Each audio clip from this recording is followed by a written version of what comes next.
Welcome to the Rim Break Rodeo. We hope this video helps. In this video, I will show how to make curry udon noodles. First, let's gather our essential ingredients. You'll need about 200 grams of udon noodles, which can be fresh or frozen. Next, prepare around 150 grams of your favorite protein, such as thinly sliced chicken or firm tofu. Don't forget to chop 1 medium onion, 2 cloves of garlic, and a 2-inch piece of fresh ginger. These aromatics are key to a flavorful base. Now, let's build that rich curry base. Heat 1 tablespoon of cooking oil in a pot over medium heat. Add your chopped onion, garlic, and ginger, sautéing until they become fragrant, about 3 to 4 minutes.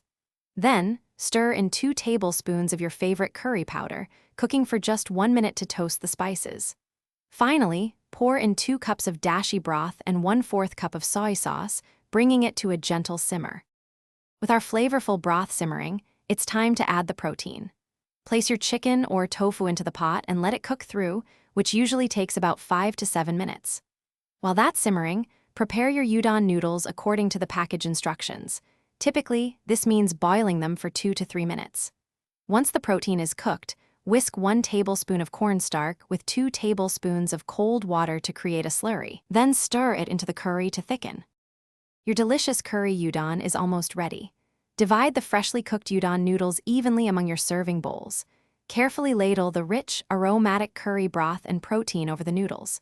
For a final touch, garnish with some fresh chopped green onions and a drizzle of chili oil if you enjoy a little extra kick.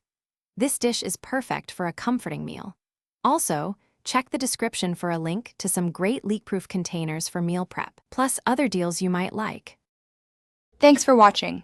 Consider subscribing if we helped you.